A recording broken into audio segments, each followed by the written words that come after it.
Alright, today we got three scary real Christmas stories, horror stories, my bad, by none other than Mr.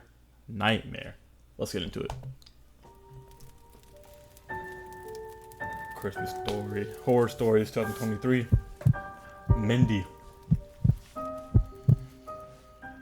I'm a single mother of my 8-year-old boy Mark.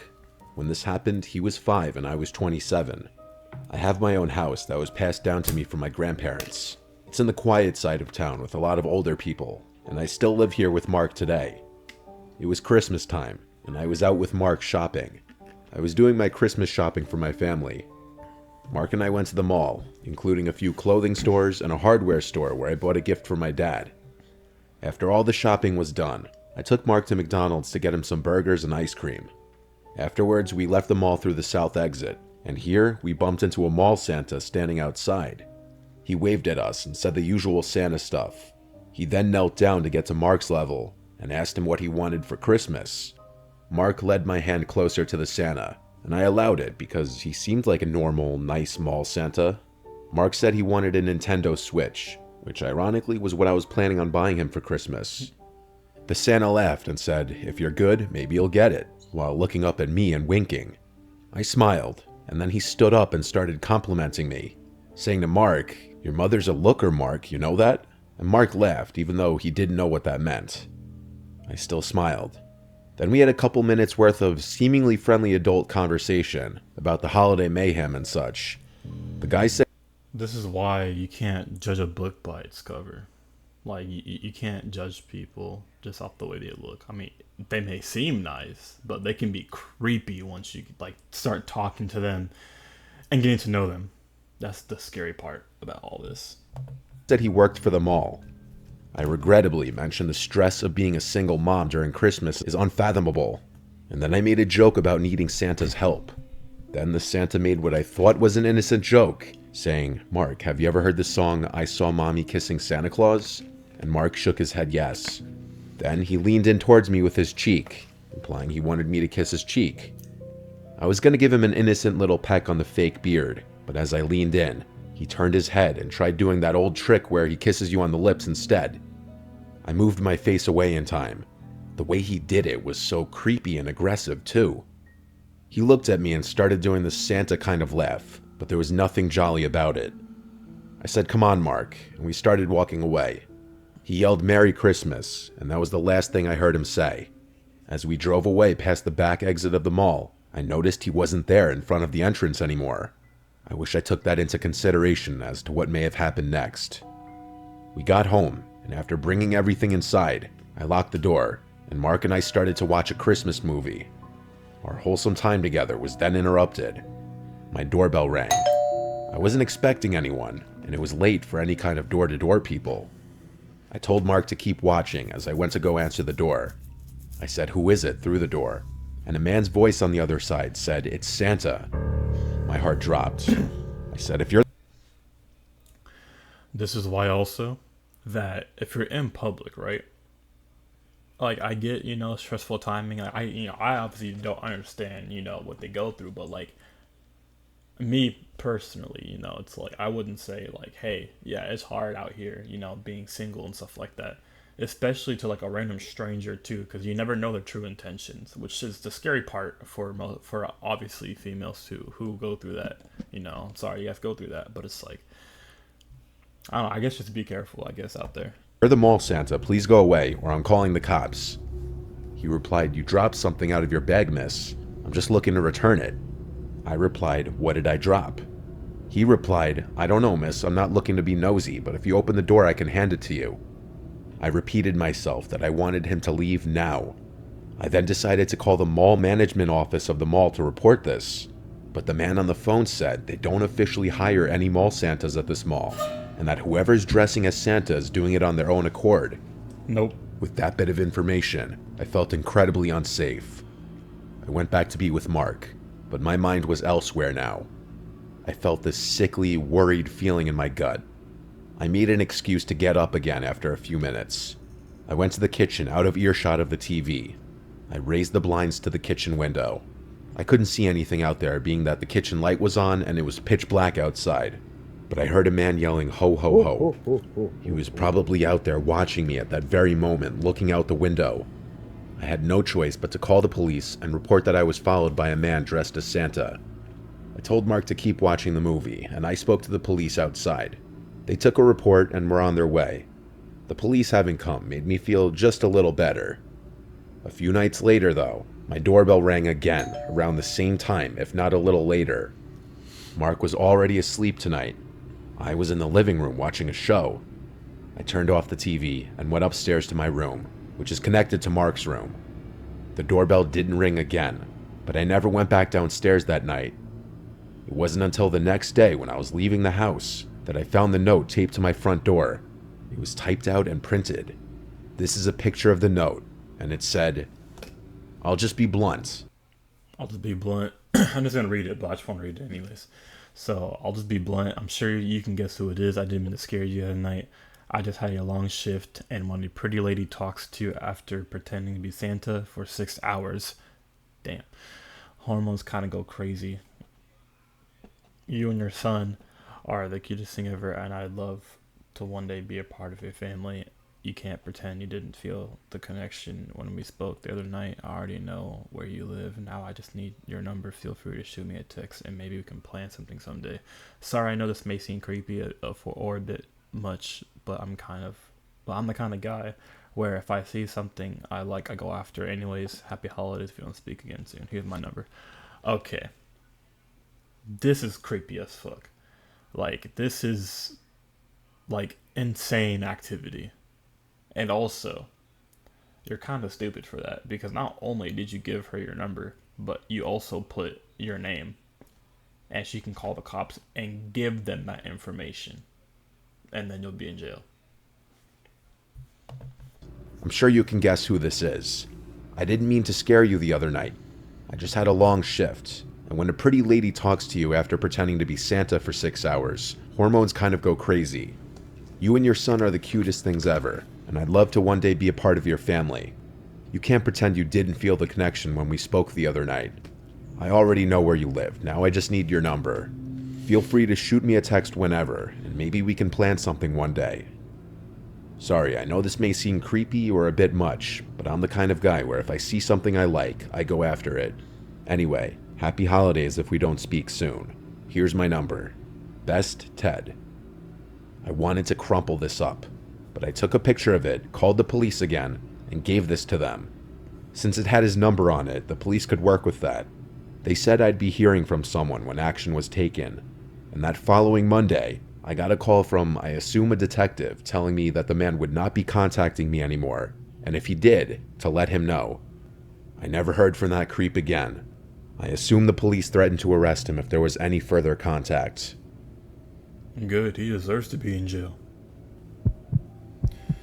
That's just insane activity. This is a short but scarring story nonetheless from my early childhood. I grew up in an average middle-class home in the suburbs. My sister and I were huge fans of Christmas as kids. I had to be like 6 years old when this happened, because we had just moved to our new house. This is one of my earliest memories in life that I remember vividly just because of the gravity of it. On Christmas Eve, I would always have trouble sleeping, even as a young kid, just due to anticipation. I would stay up really late playing video games in my room on my old box TV. I'd play until I just fell asleep from exhaustion. This night in question, I was playing a Star Wars game for the PS1, and when I had to go to the bathroom, I turned the volume down low and quietly snuck out of my room, because I knew my mom would get mad if she heard me sneaking around on Christmas Eve night. I snuck to the upstairs bathroom, and when I was done, I was quietly going back to my room, when I heard the sound of the tree rustling around downstairs. My first instinct was to think, Santa. I started tiptoeing down the stairs until I got to the bottom. The sound of the rustling pine needles was louder now. I peeked around the bottom wall of the stairway into the living room. There were no lights on, except for someone holding a flashlight. I could see only the person's legs as they were bent over behind the tree. There was a black bag on the floor, and this random adult man came out from behind the tree and looked at me. He looked at me and put his pointer finger up to his mouth, and he made a shushing motion with his lips. He whispered, "Yes, I'm Santa." I was old enough and smart enough to know that wasn't what the Santa I grew up knowing looked like. I started screaming for my mom and dad as loud as I could. I remember the man started freaking out, deciding whether or not to take the bag he filled with our gifts, and he ended up running away to the front door. I don't remember if he had to unlock it or if it was already unlocked or not. I just remember him leaving through the front door, and seconds later my parents running down the stairs.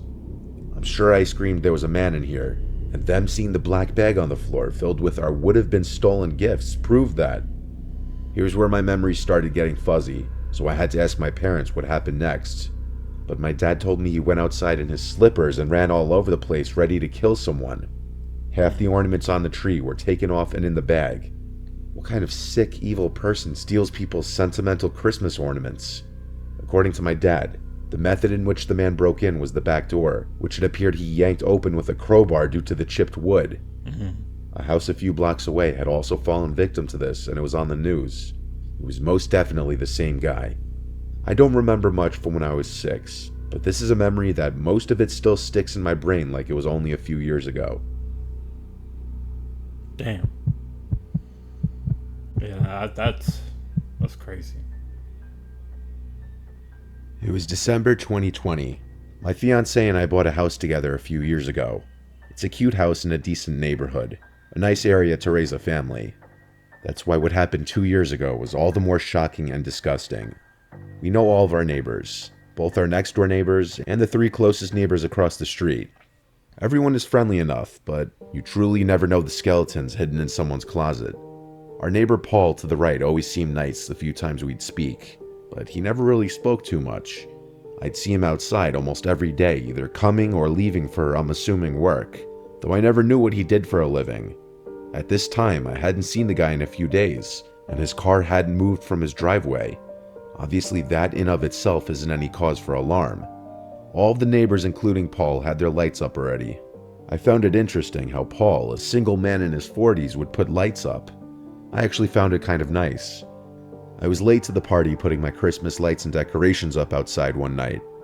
While doing so, I noticed Paul's Christmas lights out of nowhere started flickering like crazy. All of them, not just one strip of lights. It looked like it could have just been faulty wiring or some electrical glitch. The next day, I left for work around 10 and noticed again Paul's car was still in the driveway. I also noticed all the blinds in his house were still closed. Even when I got back from work, the blinds were all closed, but his Christmas lights were on, so he was definitely home. I joked with my fiancé that he must have been on some kind of hibernation. Later that night, my fiancé came inside and told me of Paul's Christmas lights acting up. I went outside and it was the exact same thing that was happening the night before. The flickering wasn't happening in a way that would appear that he programmed it that way. It was happening in a very spastic, glitchy sort of way. So I figured I'd be nice and go let him know, and also see if he's okay since I hadn't seen him. I knocked on the door, and when there was no answer, I rang. All the blinds were closed and I couldn't tell if the lights were on or not. When there was no answer, I rang one more time. Finally, the door opened and Paul greeted me. I let him know about his flickering lights, which I just noticed weren't flickering anymore. I promised him I wasn't making it up. He said he wasn't aware of that and thanked me. I asked if he was alright, as I hadn't seen him in a while. He said he was just feeling under the weather. He was acting a bit off. Then I heard something from inside the house. At first I thought I was imagining it, but it sounded like a child screaming for help. Paul didn't have any kids. Nah. I was about to ask him, "Did you hear that?" But on the spot, I decided not to. I said goodbye and walked back to my house. Then I told my fiancée to call the police right now. I think Paul has a child in his house. Her reaction was literally, "What did you say?" I said, "I think Paul kidnapped a child." So I called the police and said I think I heard a child screaming inside my neighbor's house. My neighbor who doesn't have kids and hasn't been leaving his house the past week or two. I asked to keep who made the call anonymous, though I knew Paul wouldn't be so stupid as to not know it was me who made the call. Sure enough, the police arrived and entered his house on exigency, and when I heard what they found, I was appalled. There was a young boy locked in the basement. He had been locked down there for 4 days. Damn. The boy had been kidnapped from a completely different town. As far as the flickering lights, the boy was a genius and somehow found a way from the basement to flicker the Christmas lights as an attempt to call for help and get someone's attention outside. Probably whenever he saw someone through one of the blocked off basement windows. I reckon he saw his chance to call for help when someone, me, was at the front door. Clearly a very smart kid with great survival instincts. I'm glad he was reunited with his family. I don't want to know what was done to him, but I hope he lives a normal life and has put this behind him. Knowing how serious of a crime child kidnapping is, Paul won't be getting out of prison anytime soon. Good. I hope he stays in prison for a while, because that's disgusting. That's fucked up. I was home alone one weekend, so my girlfriend Jenny came over to spend the weekend with me. It was the middle of December, and Christmas festivities were in full swing. Jenny wanted to watch Christmas movies tonight, so we ordered food, drank wine, and sat by the Christmas tree in the living room watching Christmas movies. We started with The Polar Express, then we started watching Elf. We ran out of wine, so I decided I'd run to the liquor store down the block to get more. It would only take 10 minutes anyway.